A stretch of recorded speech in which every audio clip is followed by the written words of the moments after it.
Live from the City of Angels, it is Sunday morning, breaking box office, and we have Glickid coming in and not doing what we saw with Barbenheimer, but it's still a massive boost for the box office. Let's go directly to the email from Universal with the details on Wicked's $114 million debut. Now, between the two films, they combined for 169.5 million stateside. That's way under Barbenheimer at 244 plus.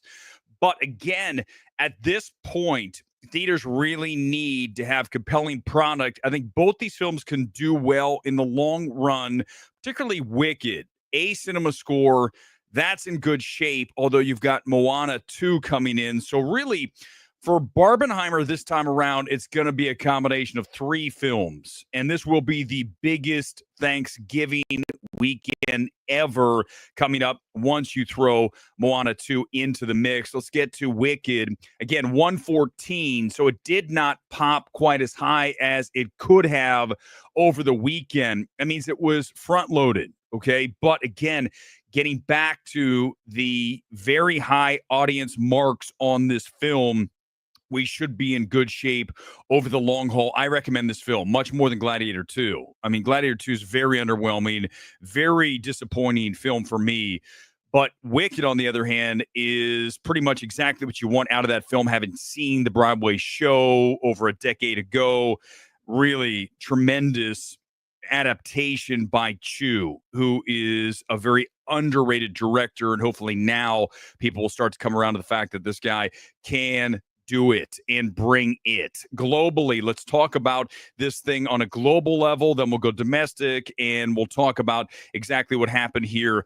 It's the biggest opening weekend for a Broadway adaptation ahead of Les Mis, which was at 103 for the worldwide. Here, 164.2 on the worldwide debut for Wicked. Again, 114 here stateside. Let's talk about that debut here in the States. Biggest opening weekend domestic box office for the Broadway show ahead of Into the Woods. Into the Woods only 31. So you have to go for that global to kind of get a better idea with Les Mis. But Into the Woods only 31. This is 114. Third biggest opening weekend of the year. Ahead of Beetlejuice, behind Inside Out 2, and yes, Deadpool Wolverine.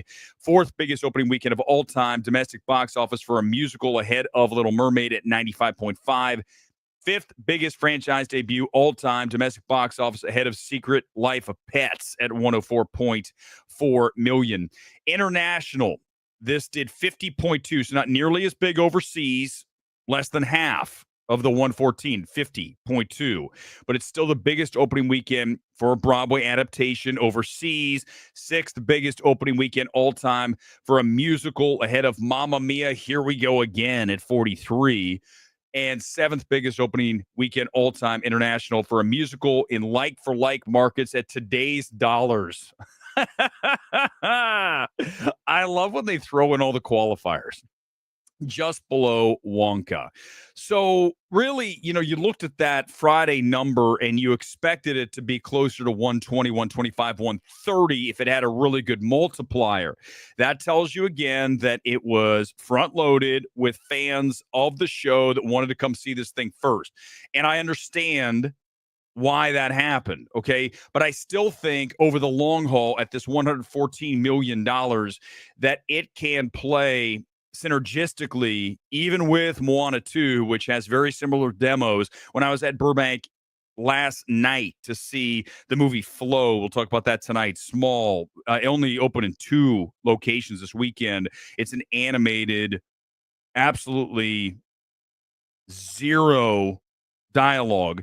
Interesting film. We'll talk about that tonight. But when I was there, I was looking and I was like, wow. There's a lot of families, especially young girls, with mom going to see Wicked, which would make sense. Same thing with Moana. That'll be interesting because, look, we talk about this a lot. People go to the movies and then they don't go back to the movies necessarily like the next week because not everybody is a hardcore cinephile moviegoer like you, like me. And when you get to a movie that sucks a lot of oxygen out of the marketplace in a particular demo like Wicked, will Moana 2 go a little bit lower because of that? I don't think it'll have that much of an effect, but it will have some because some people will put Moana 2 off for that opening weekend, maybe see it later, maybe over the holiday season when you get to the Christmas corridor, because it'll still be there. Not everybody runs out to see movies opening weekend, again, like you, like me. So when you have a film like a Moana 2 or even a Wicked, you can get that over the long haul. So that is, listen, Universal's going to take this opening all day.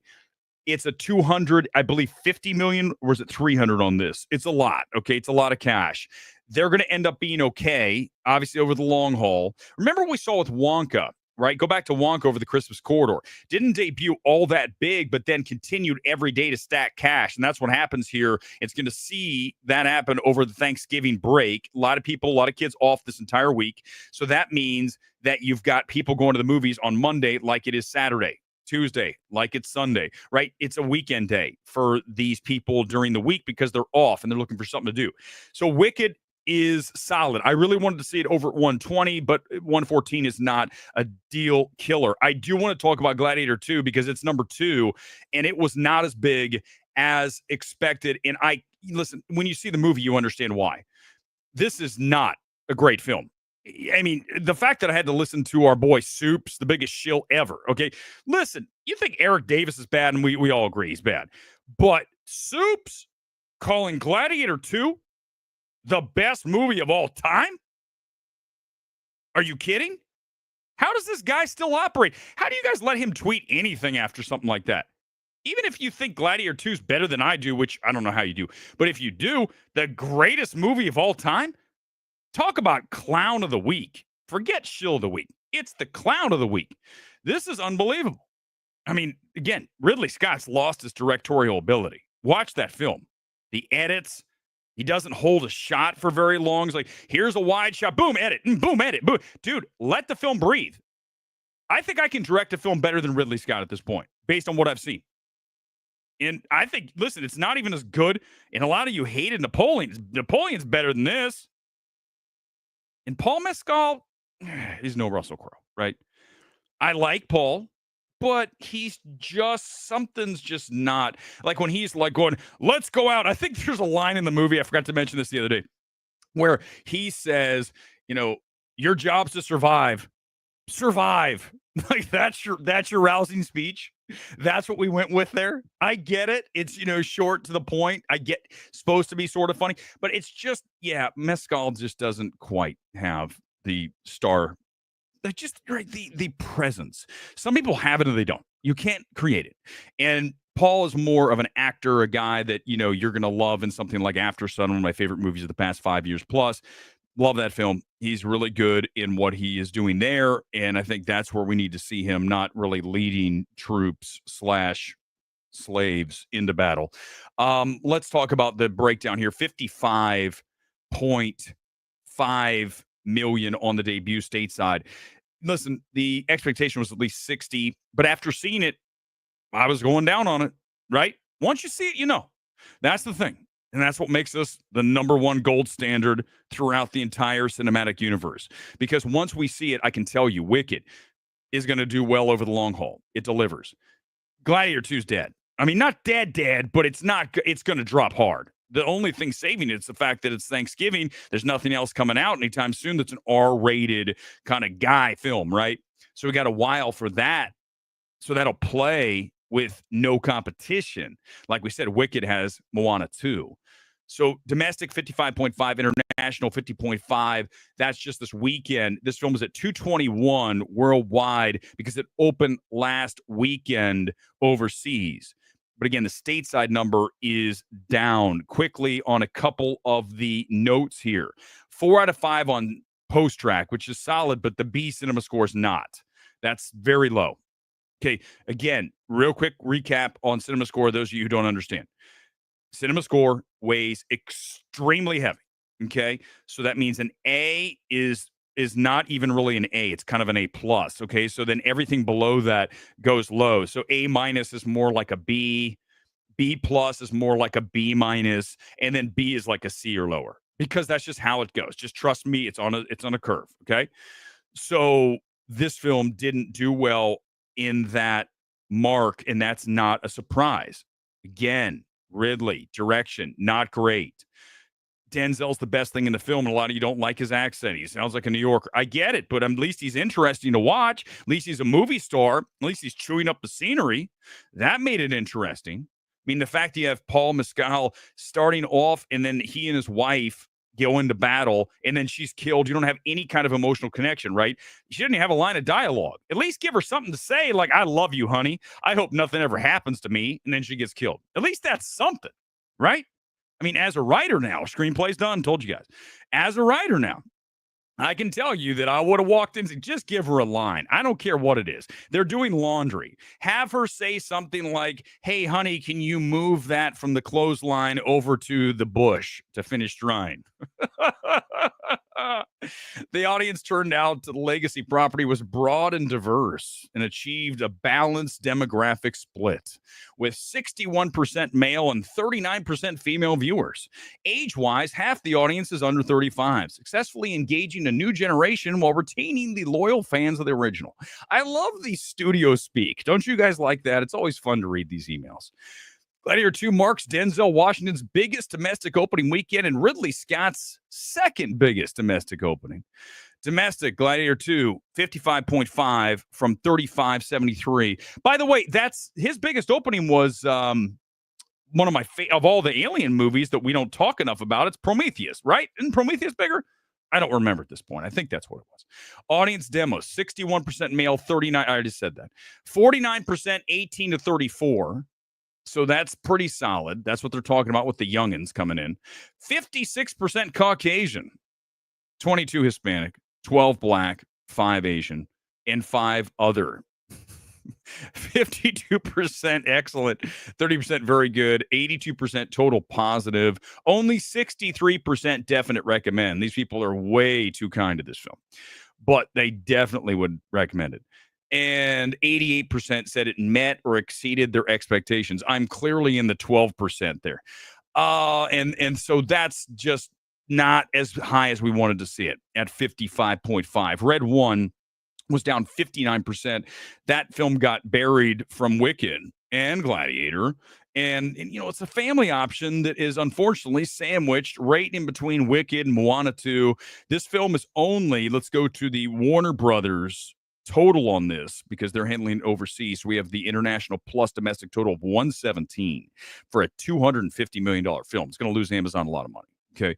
So they claim, and we'll talk about this tonight, they claim that they're going to make their money back because of the streaming and all the stuff that's going on with that, all the ancillary ways to make cash, right? And the thing is that you don't really know because they don't really tell you what those numbers are, but they claim that it's not as bad as it is. But again, we have to take them on their word. But again, not a great result.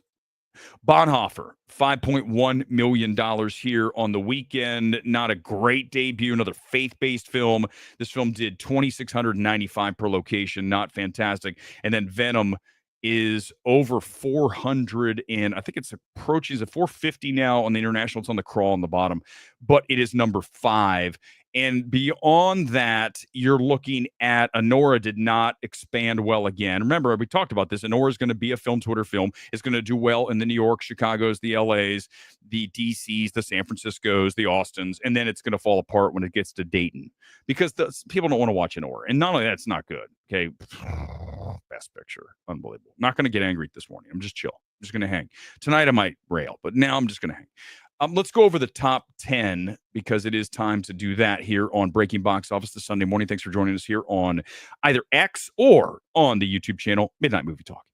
Number 1, Wicked, $114 million, 29,000 per location. Remember, we talked about the true mark of success for a film once you start seeing 20,000 plus per location. This is 29,000 per. So big success for Universal. Don't let someone tell you differently.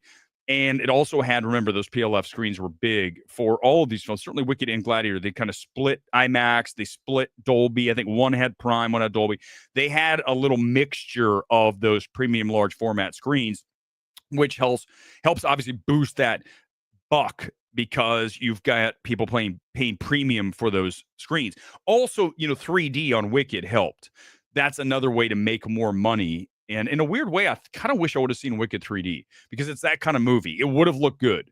I think, even though we all know 3D dims the experience, right? Because once you put the glasses on, everything's not going to be as bright. One thing I will say, I didn't mention this about Wicked. I think that Chu could have leaned more into the saturation of the colors. I do believe that. We can talk about that tonight as well. But number 2 is Gladiator, 15,000, so half of Wicked, roughly.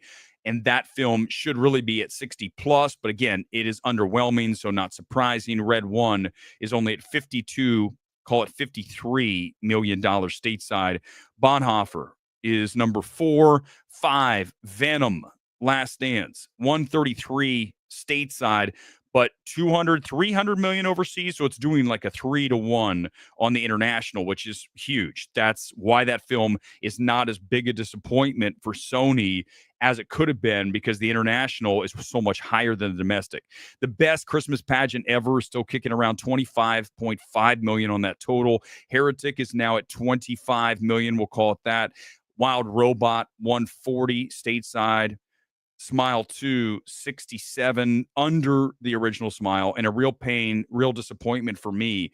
Less than just a shade under 5 million, only 900 per screen. Much better film than Anora.